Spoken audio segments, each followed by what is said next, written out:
Good morning, or depending when you're watching this, good afternoon, good evening, or good night. My name's Ross, and as always told, I had a voice of radio. So today, we are answering a question that the lovely Jason Stopcast over on Patreon, patreon.com/PTCGRadio. That's where you go to get weekly bonus podcasts to support the channel. It is the best way to do so. And if you're someone like Jason, demand that I make particular videos. Now, recently we did a video suggested by Jason where we looked at the state of the format as it stands at the moment. And it turned out to be, I think, a pretty good video, and certainly a fairly popular video. So now we're taking this one step further, and we're asking the question, what is the format going to look like when Lost Thunder is released? Now, the great news is here that there was a 1,300-person tournament in Tokyo, whereby a whole bunch of Japanese players, and there were a lot of them, so I mean a whole bunch of Japanese players, did get together and have a tournament, an official tournament, whereby their format was Sun and Moon to Lost Thunder, essentially. So we've seen this format in action, so I can actually tell you, with a fair degree of certainty, what the format is going to look like.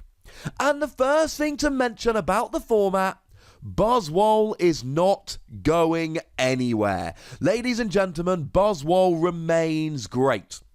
Third place of the tournament, Buzzwole with Lycanroc and Alolan Ninetales. More on Alolan Ninetales in a minute. That's one of the big themes of the post-Lost Thunder era. And then in 7th place, we see Buzzwole with Alolan Ninetales. And in 8th place, we see Buzzwole with Lycanroc. That's right, it can be with Lycanroc or Alolan Ninetales or the pair of them. 3 in the top 8, yeah, Buzzwole's going nowhere. And similarly, ZORO-ROCKS is going nowhere. We're getting a whole bunch of fancy new cards, but ZORO-ROCKS is staying around. Now, there was only one in the top 8. That was Yosuke Kato in 6th place with ZORO-ROCKS Lycanroc. And as a side note here, clearly Lycanroc remains amazing. I should mention at this stage, it would be useful if you watch the state of the format right now before this, because we did dig into Buzzwole, Lycanroc, ZORO-ROCKS and all in that video. This is really looking at the future rather than recapping what's been happening up till now. But if we go just outside the top 8, 10th place, ZORO-ROCKS Ninetales, 11th place, ZORO-ROCKS Lycanroc, 12th place, ZORO-ROCKS Buzzwole, 13th and 14th place, ZORO-ROCKS Lycanroc Weavile. I could keep going, but you get the point. Ladies and gentlemen, ZORO-ROCKS and Buzzwole are still everywhere. ZORO-ROCKS and Buzzwole are still great. And Malamar is still great. I told you that in the pre-Lost Thunder format, the big three are Malamar, ZORO-ROCKS and Buzzwole, and that remains true. First place was a weird Malamar spread deck. I have done a bunch of videos about some of these decks. I'll pop links in the description, so if you want to learn about this deck, there's a link in the description. And we did see that 5th place was Necrozma, Ultra Necrozma, with Malamar. So there's not a huge amount changed in that respect. The big change is the format is way more open than it was before. If you count all 3 of the Buzzwole decks as essentially the same deck, there are 6 different archetypes in the top 8. To be honest, you could count it as 8, but the 3 Buzzwole are a bit similar, so let's say 6. And then in 9th place, we see Granbull, link in the description. Granbull! Now, Granbull, for 1 Fairy Energy, does 160 damage if you've got no cards in hand, and then you use cards like a Rangaroo and Macargo, and you play a weird list with stuff like Order Pad and Acrobike to make sure that you can essentially get rid of all the cards in your hand whenever you want to. Granbull got 9th place at a 1,300-person tournament. And weird decks like this keep coming around. It wasn't one of the main archetypes that was big in Tokyo, but Alolan Executor with Sceptile came around and was really good. Now, Alolan Executor is the one that for 1 grass energy does 120 if you've got 5 different types of basic energy in your discard pile. And we play that with Shuckle that has an ability when you pop it on the bench, search your deck for 3 energy cards, basic, and discard them. makes it a bit good. Then we got Sceptile GX, who's a generally just really good card. 60 and discard a special energy attached to your opponent's Pokemon for 1 energy. 130 move a grass energy to your bench for 2 energy. That's pretty good, and that's along with the Grovyle, which has got the same ability as the old Gabite, in that once during your turn you can search for a grass energy and put it into your hand. And this made top 4 at the tournament.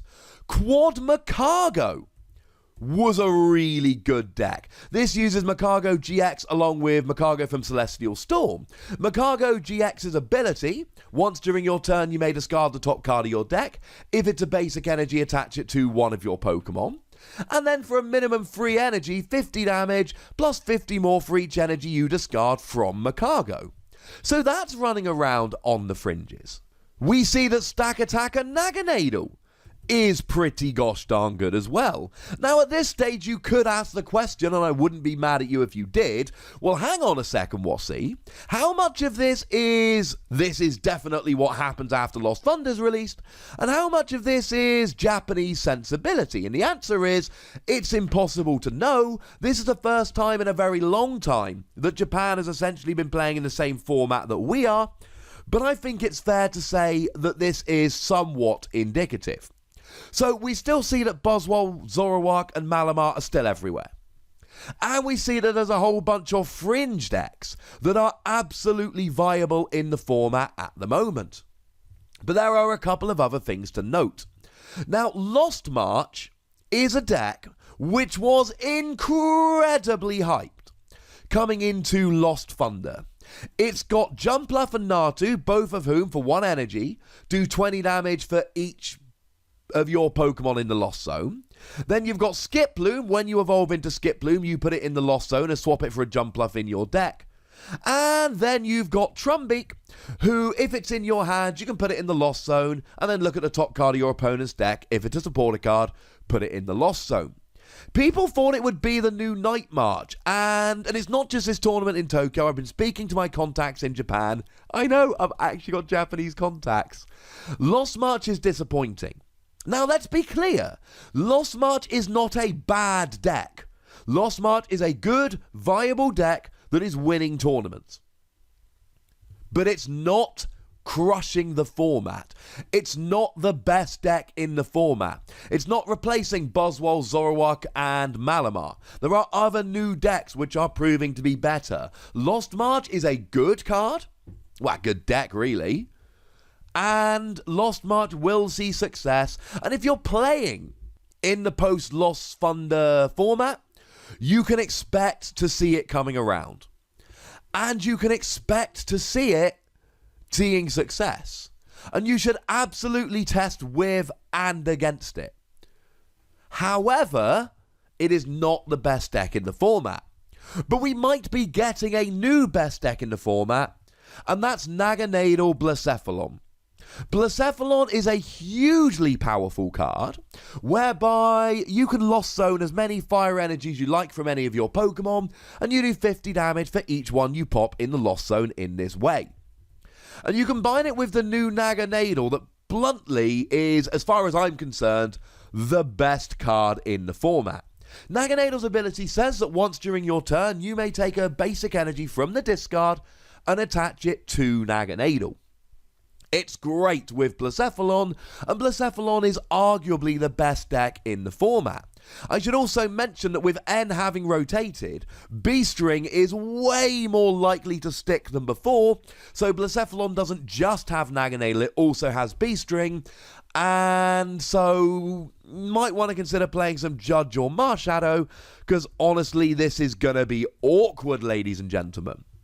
But it's not just Blacephalon. NAGANAD-O's also really good with Tapu Koko, because when you bench it, you can put it in the active and move energy over.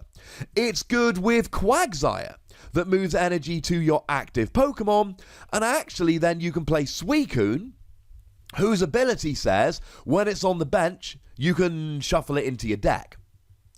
Which is nuts, because then if you don't KO it, you just retreat, and then put a new Suicune active, Get the energy onto NAGANAD-O using the ability, use Quagsire to pop it in the active, and then shuffle your damaged Suicune into your deck so your opponent can never win. Again, I've done a video about these, link in the description.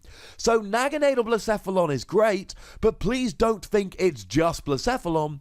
NAGANAD-O is great with a whole bunch of stuff.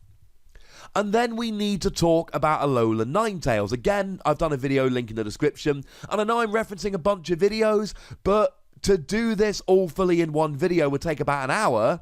So what I'm doing here is giving you the nice overview, the condensed version, with, shall we say, further watching recommended in the description. And Alolan Ninetales is, without exaggeration, going to change the way we play the Pokemon trading card game. Alolan Ninetales, when you evolve into it, you search your deck for 2 item cards and put them into your hand. That's ridiculous, ladies and gentlemen. Because if you're playing a Stage 2 deck, you can search for a rare candy. And remember that it evolves from the Alolan Vulpix with Beacon, letting you search for 2 Pokemon for 0 energy, which also means you can use your energy attachment for the turn to retreat your active and still use Beacon. And this is leading to a resurgence of Decidueye decks. I mean, Shintaro Ito made a brilliant one, I'll pop a link in the description, but essentially here you use Alolan Vulpix to search for Decidueye and Alolan Ninetales, and remember what I said about N going away and hand disruption being a lot less prevalent, and then you use Alolan Ninetales to search rare candy and get the guaranteed turn 2 Decidueye. We're seeing people like Shintaro Ito actually putting a 1/0/1 Swampert line into their deck, which is a kind of thing we haven't seen since Claydol and Uxie were both playable in the format. It's ridiculous, ladies and gentlemen. We see people actually playing Custom Catcher. That's the one, if you play 2 at the same time, it's a guaranteed gusting effect like Pokemon Catcher before the errata. We see Ultra Beast decks like Buzzwole playing this to guarantee they can hit double Beast Ring on the perfect turn. Alolan Ninetales is changing everything. So, to sum up here, Buzzwole, Zoroark, Malamar, these are still great decks that are going to be everywhere.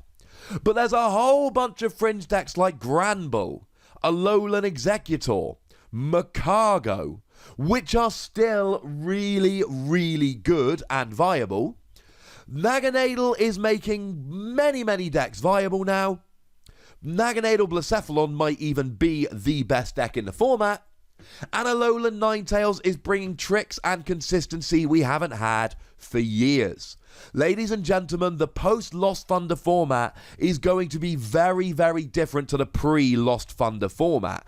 I know that the last set we got was Celestial Storm. And I am aware that Celestial Storm, save bringing us Rayquaza, really didn't do very much to shake up the format. That is not the case with Lost Thunder. Things are about to get very, very different. But I want to know what you're thinking about. I want to know if you're excited. I want to know what your predictions are. So let me know in the comment section, ladies and gentlemen. Go nuts, but please do remember the rule.